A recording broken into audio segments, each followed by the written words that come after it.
वहीं राष्ट्रीय राजधानी दिल्ली और उससे सटे नोएडा क्षेत्र में कड़ाके की शीतलहर के साथ घना कोहरा और धुंध छाई हुई है। ठंड के कारण सुबह के समय विजिबिलिटी काफ़ी कम हो गई है, जिससे सड़कों पर चलने वाले लोगों और वाहनों को परेशानियों का सामना करना पड़ रहा है। नोएडा के सेक्टर 115 और सेक्टर 150 स्थित कई इलाकों में धुंध की मोटी परत देखी गई। वहीं दिल्ली में अक्षरधाम के आसपास का इलाका भी कोहरे से ढका हुआ नजर आया। ठंडी हवाओं और प्रदूषण के मेल ने हालातों को और गंभीर बना दिया है। केंद्रीय प्रदूषण नियंत्रण बोर्ड के आंकड़ों के अनुसार इस समय वायु गुणवत्ता सूचकांक 437 दर्ज किया गया है, जो गंभीर श्रेणी में आता है। खराब हवा और मौसम की मार से लोगों को स्वास्थ्य संबंधी सावधानियां बरतने की सलाह लगातार दी जा रही है। तो दिल्ली एनसीआर में लगातार देखने को मिल रहा है कि AQI का लेवल एक बार फिर से बढ़ गया है और कड़ाके की ठंड भी पड़ रही है, कोहरे का कहर भी देखने को मिल रहा है और साथ ही साथ प्रदूषण की मार भी लोगों पर पड़ रही है। ऐसे में आवागमन खासा प्रभावित हुआ है, खासकर गाड़ियों से आवागमन करने वाले लोगों को भी बहुत ज़्यादा परेशानियों का सामना करना पड़ रहा है। विजिबिलिटी काफ़ी कम कई जगहों पर हो गई है, जिसके चलते एक जगह से दूसरी जगह जाने में भारी परेशानियों का सामना लोगों को करना पड़ रहा है। यही वजह है कि लोगों से सावधानी बरतने की अपील भी लगातार की जा रही है। मौसम विभाग की तरफ से भी लोगों से इस जहरीली हवा में बाहर न निकलने की गुजारिश की जा रही है। लोगों से लगातार अपील की जा रही है कि जितना हो सके उतना घरों में समय व्यतीत करें। जब तक बेहद ज़रूरी ना हो तब तक इस जहरीली हवा में बाहर न निकलें।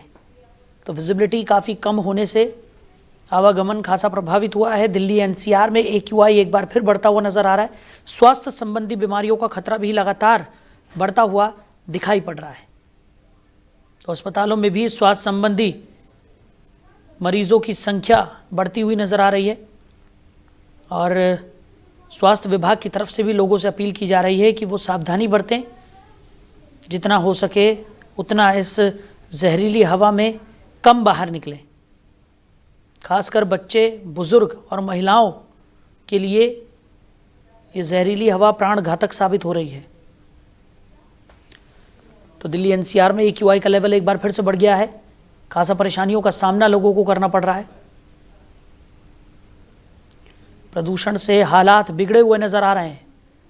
साथ ही साथ ठंड का प्रकोप भी लगातार बढ़ रहा है। लोगों को आवागमन में खासा परेशानियों का सामना करना पड़ रहा है। विजिबिलिटी काफ़ी कम है, जिसके चलते एक जगह से दूसरी जगह जाने में लोगों को भारी दिक्कतें सामने आ रही हैं। तो खबर पर ज़्यादा जानकारी के साथ हमारे सहयोगी अरबाज हमारे साथ जुड़ गए हैं। अरबाज, एक बार फिर दिल्ली एनसीआर का AQI लेवल काफ़ी गंभीर श्रेणी में दर्ज किया गया है। लोगों को खासा परेशानियों का सामना करना पड़ रहा है। एक तरफ प्रदूषण, दूसरी तरफ ठंड का जो कहर है वो भी लगातार बढ़ता हुआ नजर आ रहा है। कोहरे की वजह से विजिबिलिटी काफ़ी कम हो गई है। लोगों को आवागमन में भी खासा परेशानियों का सामना करना पड़ रहा है। क्या स्थिति? बिल्कुल, देखिए सही कहा आपने। जो AQI है वो लगातार बढ़ा हुआ नजर आ रहा है दिल्ली एनसीआर में और कहीं ना कहीं जो नोएडा वासी उनको काफी प्रॉब्लमों का सामना करना पड़ रहा है। जिस तरीके से अभी कुछ दिनों पहले थोड़ा सा संभावना हो गई थी कि कहीं ना कहीं अब AQI स्तर कम हो गया है तो लोगों को राहत मिली थी, लेकिन अब लगातार जो AQI है वो 400 पार नजर आ रहा है। माना जा सकता है देश का सबसे प्रदूषित शहर जो है वो नोएडा माना जा रहा है। कहीं ना कहीं सबसे ज्यादा प्रॉब्लम बुजुर्गों को, महिलाओं को और बच्चों को हो रही है। हालांकि 9 बजे के बाद खिलखिलाती धूप निकल जाती है 2 या 3 दिन से, लेकिन जो पार्कों में लोग बैठ जाते हैं कहीं ना कहीं उनको सुकून मिल रहा है। लेकिन सुबह शाम की बात की जाए तो AQI बढ़ता नजर आता है, साथ ही साथ जो ठंड का प्रकोप बढ़ता नजर आ रहा है और जो कोहरा पड़ जाता है उससे काफी नुकसान लोगों को हो रहा है। साहिल, बिल्कुल अरबाज, और कहीं ना कहीं अब स्वास्थ्य विभाग की तरफ से भी एक बार फिर लोगों से अपील की जा रही है कि जितना हो सके उतना घरों में ही समय व्यतीत करें, क्योंकि ये जहरीली हवा इस वक्त प्राण घातक नजर आ रही है और जो स्वास्थ्य संबंधी परेशानियां हैं उनसे भी लोगों को दो चार होना पड़ रहा है और सांस से संबंधित बीमारियों का खतरा भी लगातार बढ़ गया है। मरीजों की संख्या भी अस्पतालों में बढ़ती हुई दिखाई पड़ रही है।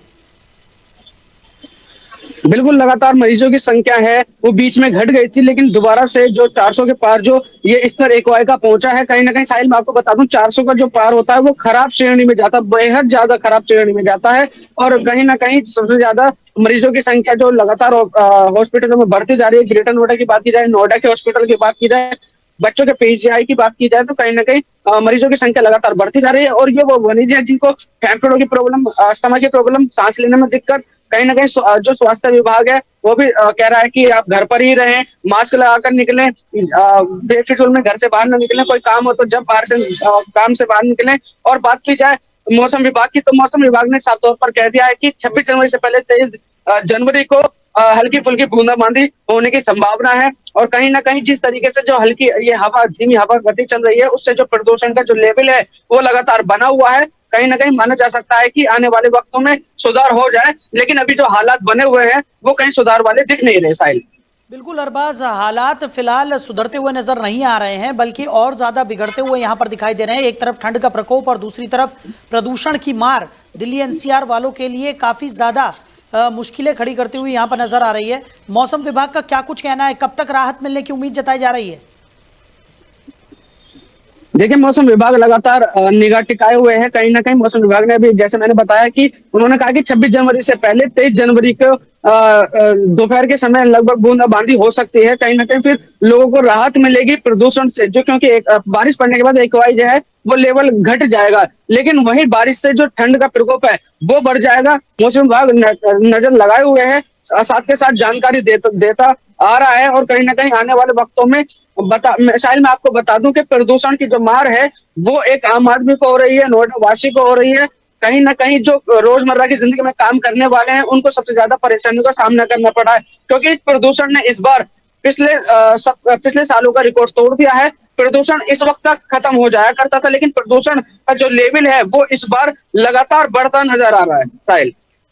बिल्कुल अरबाज, प्रदूषण का जो लेवल है वो लगातार बढ़ता हुआ नजर आ रहा है। दिल्ली एनसीआर की बात करें, कई तरह की पाबंदियां भी यहाँ पर लगाई गई हैं। फिलहाल जो पाबंदियां हैं उनमें क्या किसी तरह का कोई बदलाव यहाँ पर किया गया है? किस तरीके की पाबंदियां दिल्ली एनसीआर में देखने को मिल रही है प्रदूषण के मद्देनजर?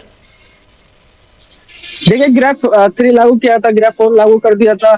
और जो निर्माणाधीन बिल्डिंगे हैं उनको रोक लगा दी थी, जुर्माने लगाए जा रहे थे, क्योंकि जब ग्रेफ 4 या ग्रेफ 3 लागू किया जाता है तो चीजें बन रही होती है, निर्माणाधीन बिल्डिंग बन रही होती हैं या कुछ ऐसी चीजें कार्य चल रहा होता है, तो उस पर खास तौर पर निगाह रखी जाती है, उन पर जुर्माना लगाया जाता है। और जिस तरीके से जो डीजल या पेट्रोल से चलने वाले जनरेटर है उन पर खास तौर पर बंद किए गए थे। कोयलों से जो कोयले की चीजें जलती हैं जगह जगह पर, उन पर रोक लगाई गई थी। तो कहीं ना कहीं प्रदूषण के लोगों जो प्राधिकरण है या प्रदूषण नियंत्रण बोर्ड है वो लगातार जुर्माने भी लगा रहा है और ऐसे काम भी कर रहा है। जैसे नोएडा प्राधिकरण द्वारा टैंकर चलाए जा रहे हैं, पानी के टैंकर चलाए जा रहे हैं, स्मोक गन चलाई जा रही है, ऑटोमेटिक बारिश की जा रही है। जो पेड़ों पे जो धूल जम चुकी है, जो पेड़ों का हरा रंग है वो बिल्कुल सफेद हो चुका है धूल की वजह से, तो कहीं ना कहीं उन पर छिड़काव किया जा रहा है पानी से, और जिससे राहत मिले। लेकिन अभी संभावना राहत की नहीं दिख रही है साहिल।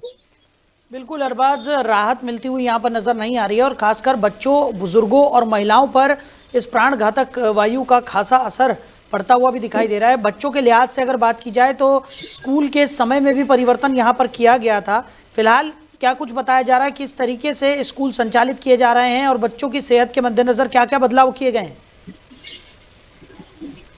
देखिए, बच्चों की बात की जाए तो बच्चों को खासतौर पर जो ऑनलाइन क्लासें हैं उनको चलाने की कोशिश की जा रही थी। 2 शिफ्टों में क्लास चलाए जाने की कोशिश की जा रही थी। बच्चों को सबसे ज्यादा परेशानियों का सामना करना पड़ा था, क्योंकि बच्चों को पूरे दिन जब स्कूल में रहते हैं तो कहीं ना कहीं आंखों में जलन, खांसी, तो सबसे पहले बच्चों पर असर होता है। तो उससे जो माता पिता हैं वो लगातार, कई ऐसे माता पिता हैं जिन्होंने अपने बच्चों को घर पर ही ऑनलाइन क्लासें लगवा दी हैं, और जो ट्यूशन टीचर हैं उनको घर पर ही बुलाया जा रहा है। लगातार जो ऐसे मामले हैं उनको देखा जा रहा है।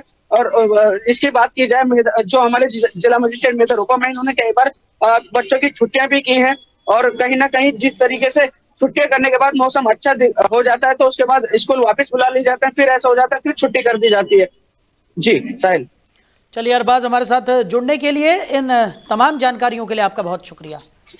तो दिल्ली एनसीआर में एक तरफ प्रदूषण की मार है तो दूसरी तरफ ठंड का प्रकोप पड़ता हुआ भी नजर आ रहा है। विजिबिलिटी काफ़ी कम होने की वजह से आवागमन खासा प्रभावित हुआ है। बच्चों, बुजुर्गों को यही सलाह दी जा रही है कि वो जितना हो सके उतना अपने घरों में ही समय व्यतीत करें। इस वक्त ये जहरीली हवा सभी के लिए प्राण घातक साबित हो रही है।